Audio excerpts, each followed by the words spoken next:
ব্যাপক উৎসাহ উদ্দীপনা দেখা যাচ্ছে। যারা নবীপ্রেমী ধর্মপ্রাণ মুসলমান তারা সবাই আজকে এই মুহূর্তে মুরাদপুরে অবস্থিত বিবিরহাটে যে সুন্নিয়া মাদ্রাসা, সেই সুন্নিয়া মাদ্রাসা থেকে এই মুহূর্তে শুরু হচ্ছে ঐতিহাসিক যে জশ্নে জুলুস, যেটিতে আসলে নেতৃত্ব দিচ্ছেন পাকিস্তান থেকে আওলাদে রাসূল খ্যাত আল্লামা সাবের শাহ। তিনি এই মুহূর্তে বের হচ্ছেন মাদ্রাসা থেকে।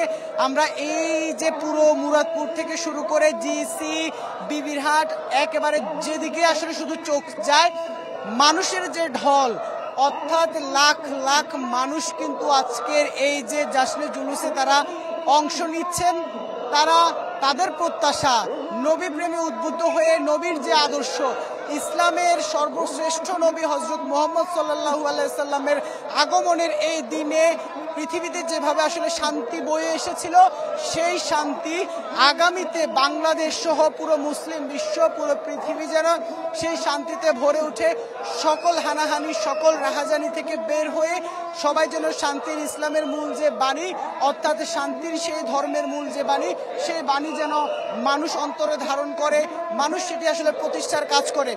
বাংলাদেশে আসলে এখন যেভাবে চলছে, নানা জায়গায় যেভাবে আসলে মব সৃষ্টি করা হচ্ছে, এইগুলো আসলে ইসলামের সাথে সাংঘর্ষিক। ইসলাম কোনোভাবে আসলে এগুলো সমর্থন করে না, যার কারণে তাদের সবারই প্রত্যাশা একটি শান্তির, সমৃদ্ধির বাংলাদেশ, যে বাংলাদেশ হবে সব ধর্মের, সব মানুষের।